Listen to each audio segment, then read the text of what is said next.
This week is a big one. The week of April 14th is the week of Carmel in Boston. We're going to talk through the plan for those of you racing and also not racing. We'll start with a high quality workout this week of a predator run, obviously for those not racing. Predator run is 3 to 5 miles and you are starting at a solid pace and working down to maximum effort.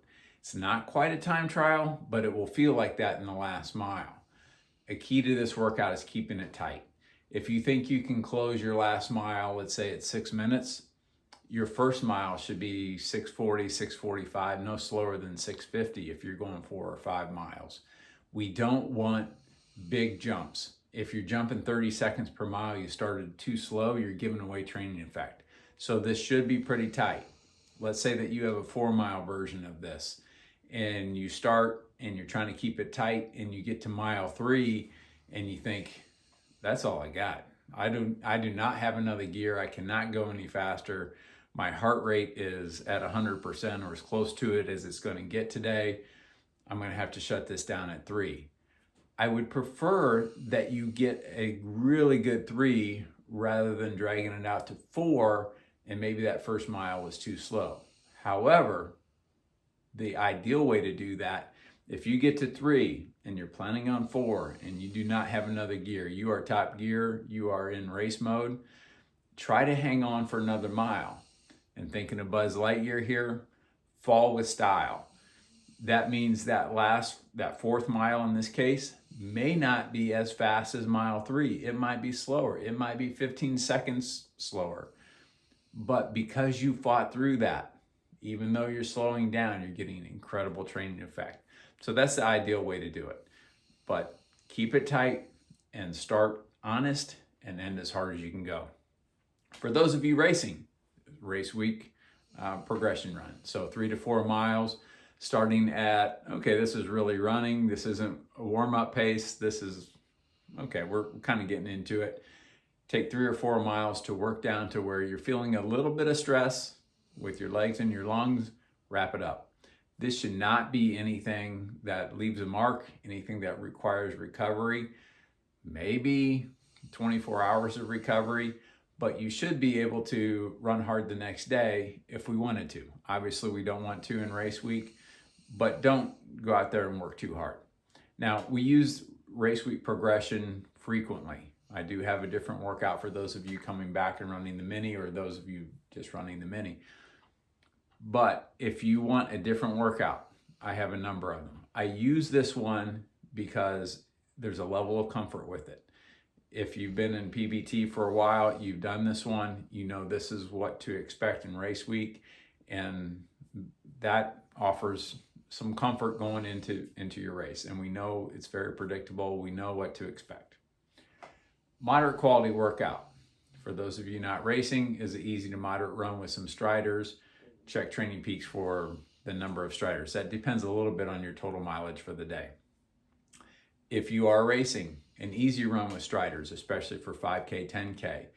For most of you run a marathon, half marathon, it's just an easy run, and that's fine. We want to stay in routine, and you're seeing that here. We're still doing a little bit of something on, for most of you, Tuesday and Thursday, and especially this week since races are Saturday and Monday. We want to stay in routine, but if you're racing marathon or half marathon especially, we're backing off, so you should feel more rested. You should feel like, okay, I did a run and I get to go home early, or I'm wrapping this up early, but we want to stay in routine. The long run, for those who are not racing, a high-end aerobic steady state run, 75 to 85%, marathon, half marathon pace, somewhere in there. We're working on adding some quality to the long run. And that particular run is going to not only build stamina, your ability to maintain a pace, push up your threshold, but also you're working on type 2 endurance. Because it's a long run, because we're adding quality to that, you're teaching your body to be able to continue, which is the definition of endurance, the ability to continue, but at a little bit faster pace overall. So that's the plan for the week. Now, if you're racing, 5K and 10K at Carmel, some of this applies, some of it doesn't. We're approaching those races obviously a little bit differently than we are marathon and half marathon. As I talk about these top 5 tips, I'm thinking more about marathon and half. Now, if I did this again next week, I might come up with a different top 5. Those of you that know me well know that at least 3 of these would not change, but I might come up with something else. In your particular situation, I might come up with something else because maybe there's something that you need to work on a little bit more than most people. And this is obviously for as many of you as we can cover here. So, racing top 5, my last pieces of advice, as Mark Wetmore from Colorado once said, this is the last rational advice I'm going to give you. And he said that because he gets pretty excited on race day as well. So the night before the race, he would tell his team, this is the last rational advice. I think I still have some rational advice to go this week. However, let's start with these 5. Number 1, lie. Lie to yourself. This is routine. It's just another run. It's another long run. It's just another race. The reason to do that is there is so much energy that you can give away during the week, especially when we get to Thursday and Friday going into the Saturday race, or Saturday and Sunday going into Boston. We don't want to give away that energy. We don't want to even deplete a mile, let alone 5K or 10K worth of energy before the gun goes off. And that starts in the days before. So the more you can think about routine, the more you can lie to yourself. Yeah, it's not just another run.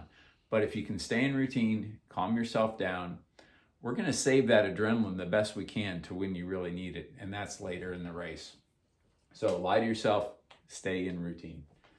2, race in thirds. Doesn't exactly have to be thirds, but break down the race into smaller parts. And thirds, it fits most situations. The first third, you're thinking about control, control, control. This is boring. This is not exciting. You're not using a lot of adrenaline.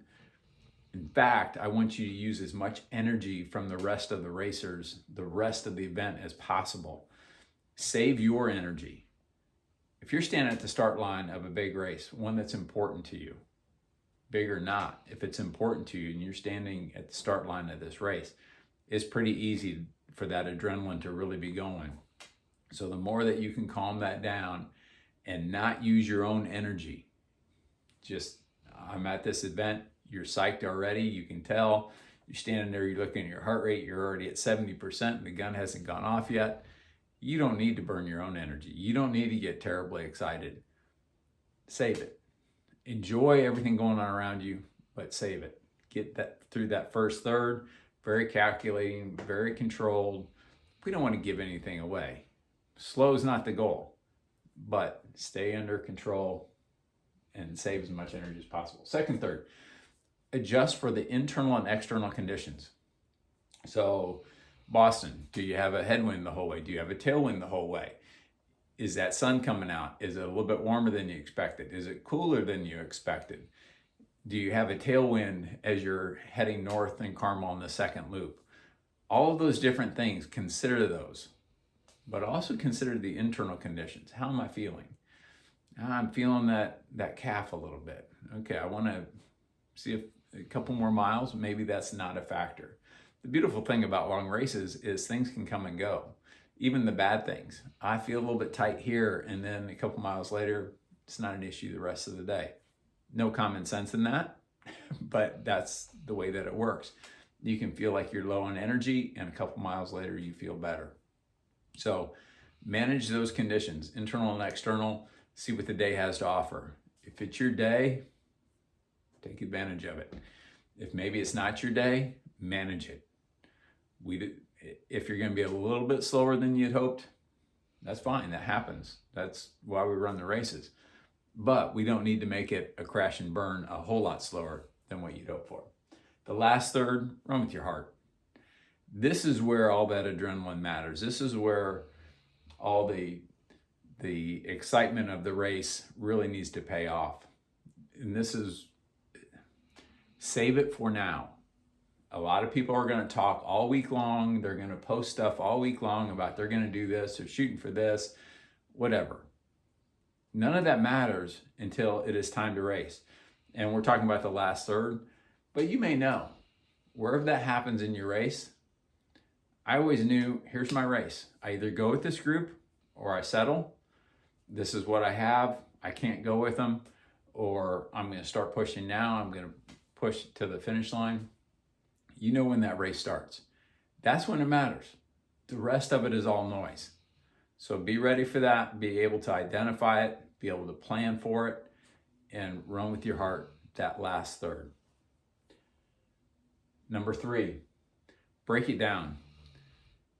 We know that we can endure a great deal if we know that it's finite, and especially if it's shorter. So break down your race. And early on, that might be about patience. That might be, okay, I feel like this is too slow. Yeah, I'm hitting the splits I wanted to, or I'm really close, but I really feel like taking off. Relax, be patient.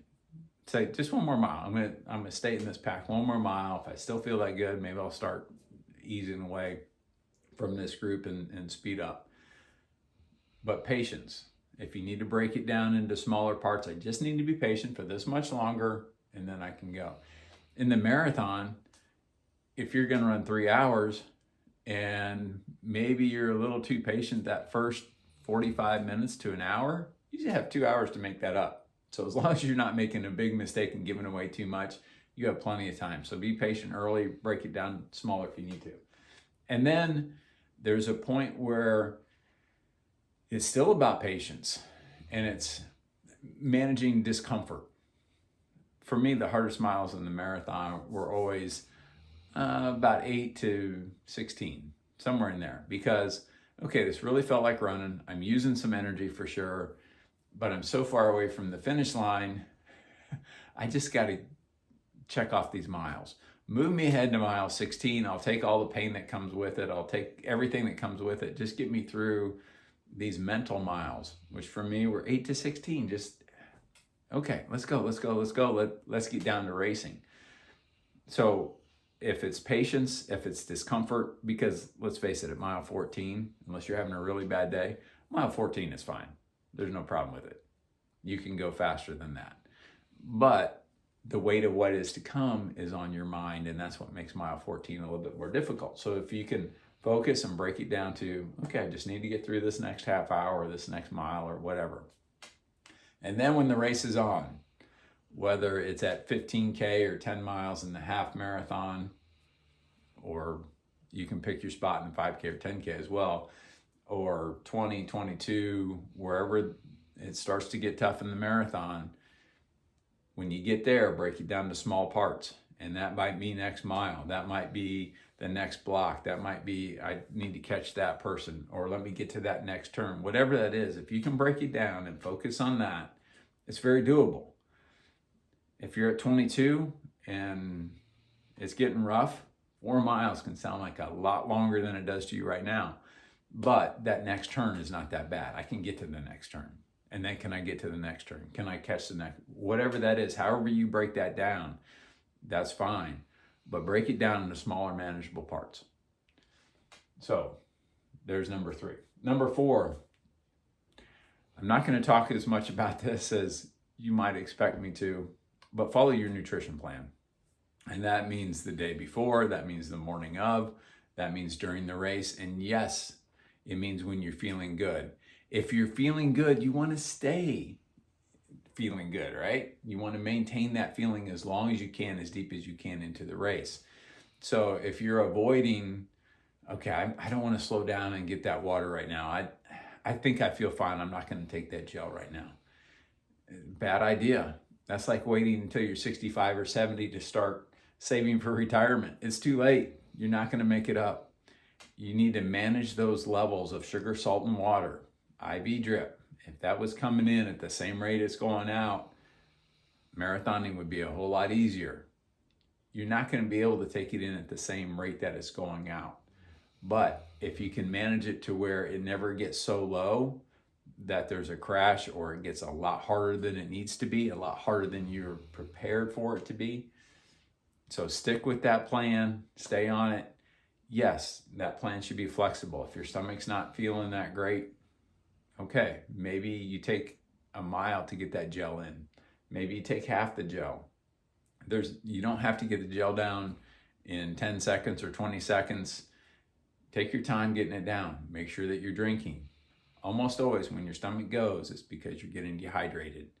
So make sure you're getting that water early and often, a little bit at a time. You don't need a whole lot in that first half hour necessarily, because you're hydrated standing at the start line. As that starts to come down over the first half hour, now start taking it in and be consistent throughout.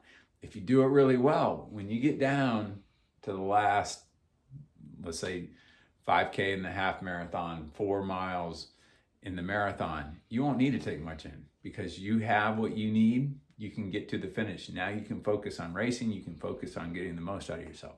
That's not saying don't do it. It's just do it while you're feeling good, and you might not need so much at the end. 5.